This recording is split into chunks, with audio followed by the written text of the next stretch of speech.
ஆக்கப்பூர்வமான நிகழ்வுகளை அலசி ஆராய் ஒரு களம். RDX திங்கள் முதல் சனிக்கிழமை வரை இரவு 7 மணிக்கு.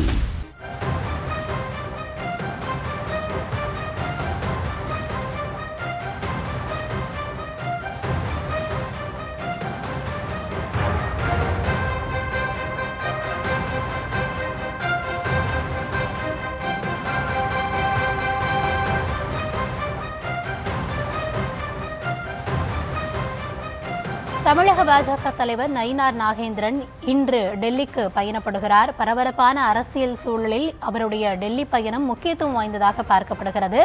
நேற்றைய முன்தினமே இது தொடர்பாக செய்தியாளர்கள் எழுப்பிய கேள்விக்கு ஆமாம் 11ஆம் தேதி நான் டெல்லி பயணப்படுகிறேன் என தெரிவித்திருந்தார். இந்த நிலையில் இன்று அவர் டெல்லி பயணப்படுவது அரசியல் வட்டாரத்தில் பல்வேறு விவாதங்களையும் கிளப்பியிருக்கிறது. இந்த நேரத்தில் இந்த பயணம் குறித்த விரிவான விவரங்களோடு இணைகிறார் எம்முடைய செய்தியாளர் லதா. லதா, வணக்கம். தமிழக அரசியல் சூழல்ல பல்வேறு நகர்வுகள் தொடர்ந்து நிகழ்ந்த வண்ணம் இருக்கிறது. இந்த தருணத்தில் நயினார் அவர்களுடைய இந்த டெல்லி பயணம் எவ்வளவு முக்கியத்துவம் வாய்ந்ததாக பார்க்கப்படுகிறது? அதன் திட்டமிடல் என்னவாக உள்ளது? வணக்கம்.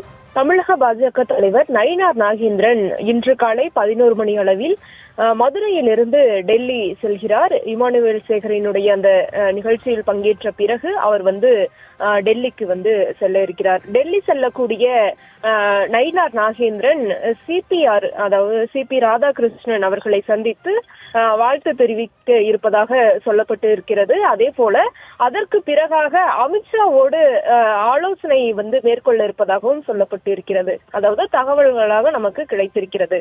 நயினார் நாகேந்திரனுடன் பாஜகவினுடைய மாநில மூத்த தலைவர்களும் கூட செல்ல இருக்கிறார்கள். தமிழிசை சவுந்தரராஜன், வானதி ஸ்ரீனிவாசன், ஹெச் ராஜா உள்ளிட்ட பலரும் கூட செல்ல இருக்கிறார்கள். அண்ணாமலை செல்கிறாரா இல்லையா என்பது நமக்கு இன்னும் சற்று நேரத்தில் தெரிந்துவிடும். எனவே மற்ற முக்கிய நிர்வாகிகள், மூத்த தலைவர்கள் அனைவருமே கூட டெல்லி இன்னும் சற்று நேரத்தில் புறப்பட இருக்கிறார்கள். டெல்லி செல்லக்கூடிய அவர்கள் தற்பொழுது புதிதாக பொறுப்பேற்க இருக்கக்கூடிய சிபிஆர் அவர்களை நேரில் சந்தித்து வாழ்த்துக்களை தெரிவிக்க இருக்கிறார்கள். அந்த பதவியேற்பு விழாவிற்காக நயினாரோடு பாஜக மூத்த தலைவர்கள் கூட டெல்லிக்கு புறப்பட இருக்கிறார்கள்.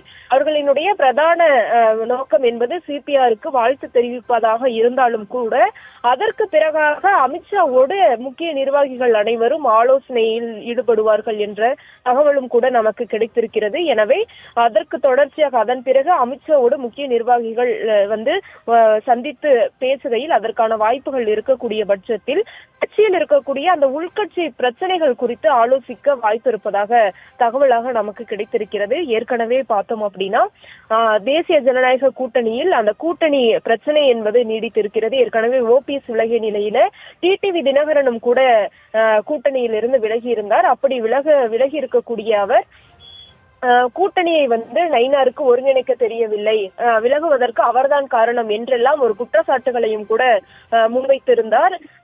இந்த மாதிரியான ஒரு கூட்டணி சூழல் என்பது இந்த மாதிரியாக இருக்கக்கூடிய நிலையில உள்கட்சி பூசலும் கூட தற்பொழுது அதிகமாகவே காணப்படுவதாக அரசியல் வட்டாரங்களில் பேசப்படுகிறது. எனவே உள்கட்சி விவகாரங்கள் தொடர்பாகவும் கூட்டணி விவகாரம் தொடர்பாகவும் டிடிவி தினகரன், ஓபிஎஸ் உள்ளிட்டோர் கூட்டணியிலிருந்து வெளியேறியது தொடர்பாகவும் கூட அந்த ஆலோசனை என்பது நடத்தலாம் என்ற தகவல் என்பது கிடைத்திருக்கிறது. சமீபத்தில் கூட செங்கோட்டையன் அமித்ஷா அவர்களை நேரில் சந்தித்து உள்கட்சி விவகாரங்கள் குறித்து பேசியிருந்ததாகவே அவரே கூட பேட்டியில் தெரிவித்திருந்தார். எனவே இவர்களினுடைய சந்திப்பினுடைய தொடர்ச்சியாக இந்த ஆலோசனை என்பது ஒரு முக்கியத்துவம் வாய்ந்த ஒன்றாகவே பார்க்கப்படுகிறது. விரிவான விவரங்களுக்கு நன்றி லதா. ஆக்கப்பூர்வமான நிகழ்வுகளை அலசி ஆராய் ஒரு களம். RDX திங்கள் முதல் சனிக்கிழமை வரை இரவு 7 மணிக்கு.